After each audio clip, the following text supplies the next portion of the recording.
And most of all, frightful.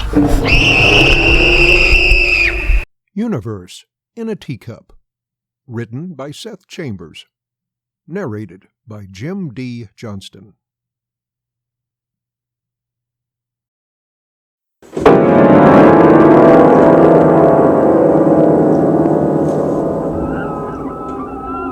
Once they applied the new algorithm, the senseless chatter of the universe immediately coalesced into a single, coherent message.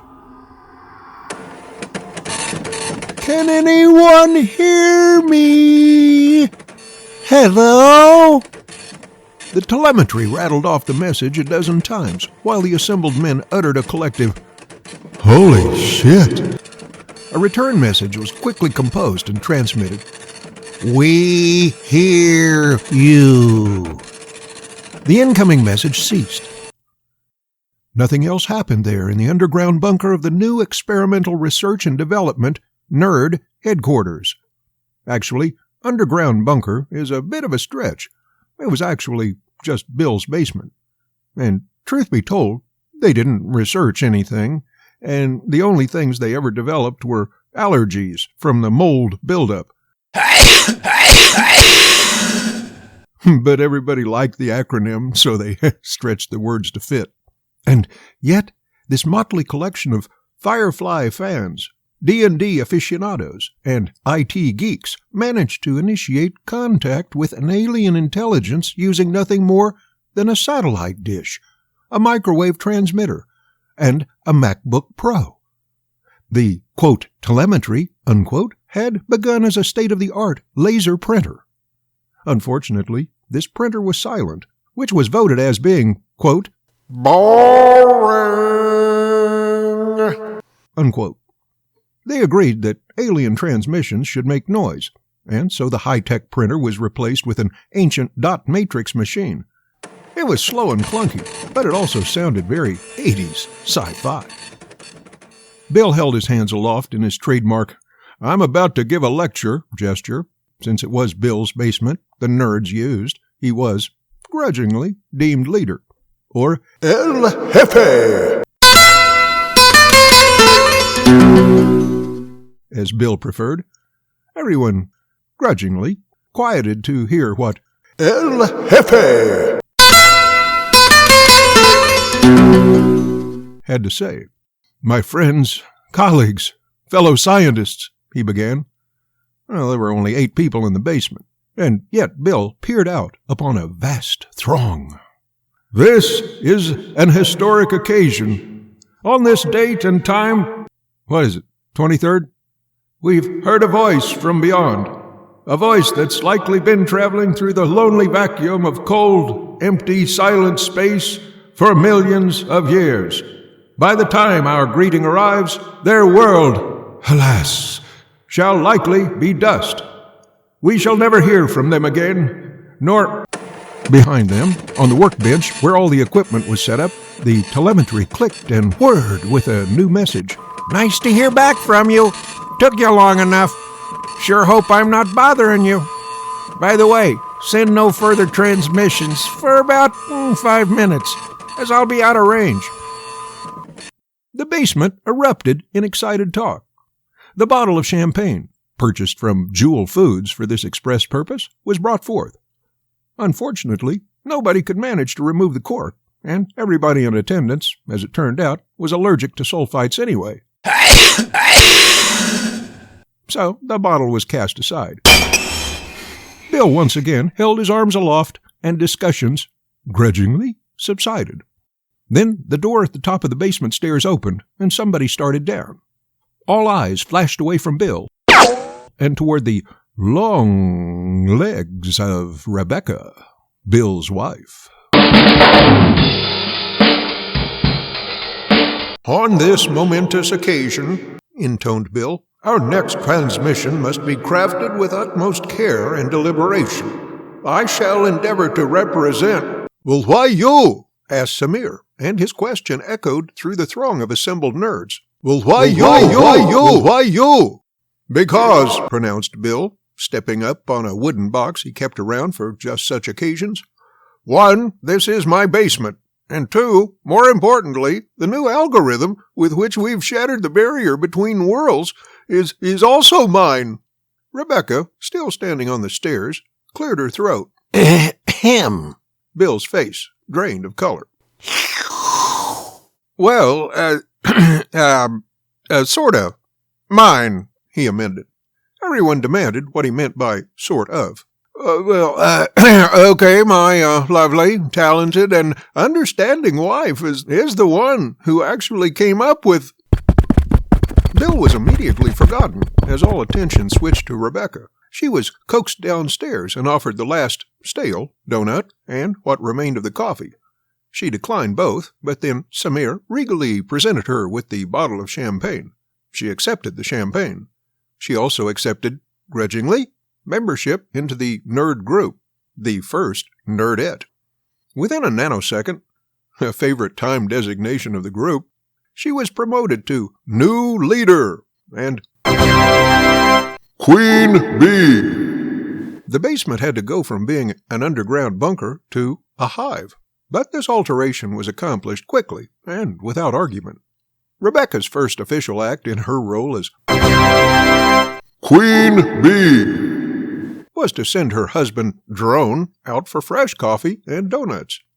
Bill began to lift his arms in his trademark "attention, please" gesture, but the old magic was gone, and he grudgingly buzzed off to do the Queen Bee's bidding.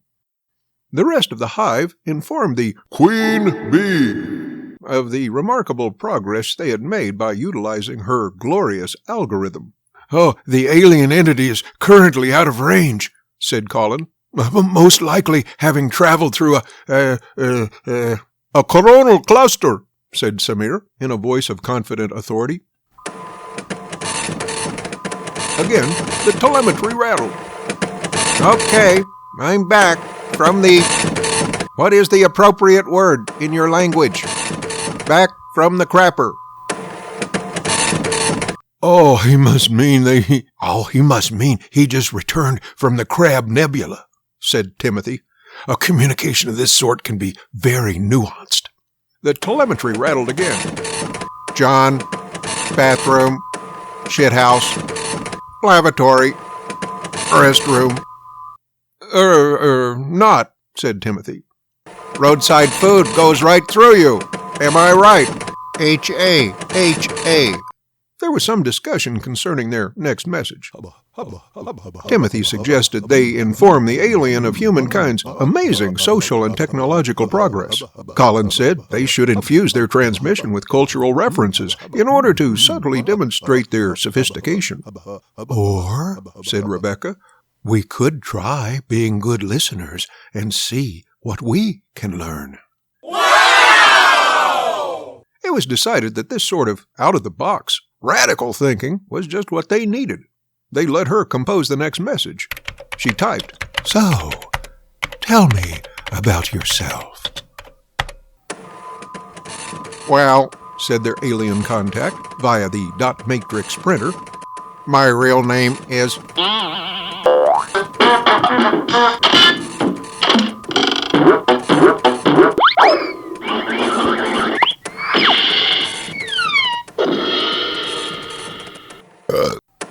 "But you can just call me Henry. I am communicating through your MacBook Pro via telepathy, which is why transmissions are able to transcend the speed of light barrier."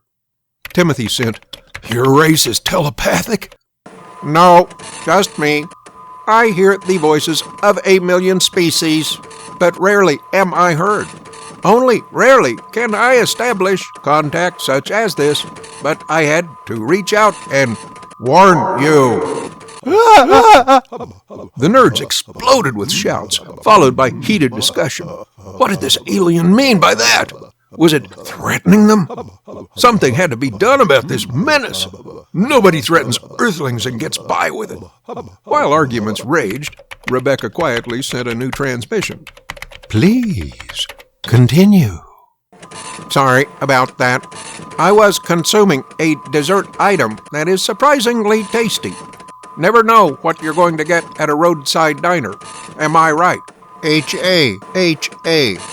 I think you might call this key lime pie, Except it is composed of a petrochemical sludge. Oh, we have such menu items here as well. They're called processed foods, typed Rebecca. But you said something about a warning? I wish I could help you, but 2 guards are keeping close watch over me. You see, the telepathic voices of 1,000,000 species has driven me mad. 𝐥𝐤𝐤𝐤𝐤𝐤𝐤𝐤𝐤. And so I am a prisoner. They are transporting me from one confinement facility to another. We have stopped at a roadside diner. It is at this place where I happen to notice your universe. The hive erupted in an excited buzz, but the queen bee held up one hand, and everyone immediately quieted. She sent, "Please, continue, Henry." "Thank you. You are such a good listener. Believe me, that is a rare quality in any universe. Anyway, I happen to notice your universe at the bottom of the cup my waitress set in front of me. She was going to fill it with a hot, delicious beverage, but I placed my talons over the top to prevent this. Unfortunately, after the guards take me away from here, I may no longer be able to protect you." Now, Timothy sent a message. "You mean to tell us that our world is in danger of being destroyed by hot coffee?" "It is not what your species would call coffee," transmitted Henry. "It has a smokier flavor and only half the caffeine. Sort of a chai latte. A most pleasant beverage, yes, HA. But it will utterly destroy your universe and all life within it. Your impending cataclysm makes my own problems pale in comparison, so I shall not bore you with them." Arguments broke out as to how to handle the situation. Rebecca sent, "We thank you for taking time for us. I can't imagine what you're going through, and yet you stopped to give us a warning." While debates raged through the hive, Rebecca conversed with Henry. Henry related his life story and all about how difficult it was growing up with the voices of sentient and, well, sometimes less than sentient beings flooding his brain day and night. "You are such a good listener," Henry said again. "Oh, thank you," said Rebecca. The nerd group drew up battle plans and demands. They crafted threats and negotiations. They debated. They argued. They yelled and screamed. Bill returned with donuts and coffee. They filled him in on the latest developments. With the infusion of sugar and caffeine, the arguments escalated. After nearly an hour, they were ready to send a new transmission. But Rebecca said, "Oh, don't worry. Everything's already been taken care of." "Well, taken care of?" said Bill. "What do you mean?" Rebecca only smiled. Far, far away in a universe built on a vast scale, but otherwise surprisingly similar to our own, a team of psychiatric interns peered into a containment cell. And here we have...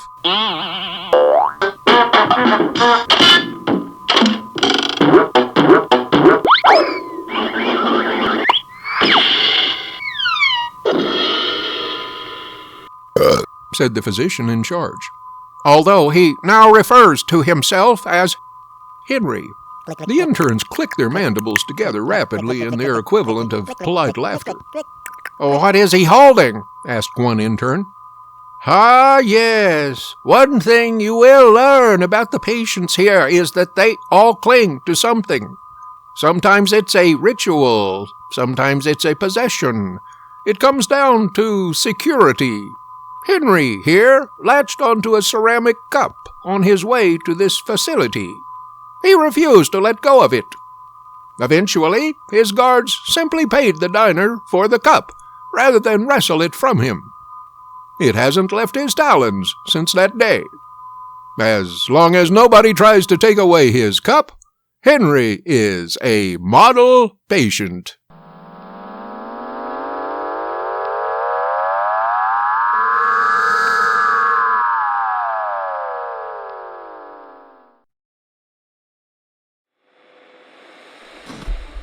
Thank you for tuning in to tonight's episode of Fright Night Radio. If you enjoyed our story, please give us a thumbs up. And be sure to subscribe to our channel so you enjoy a frightful new tale every Friday night. Pleasant dreams.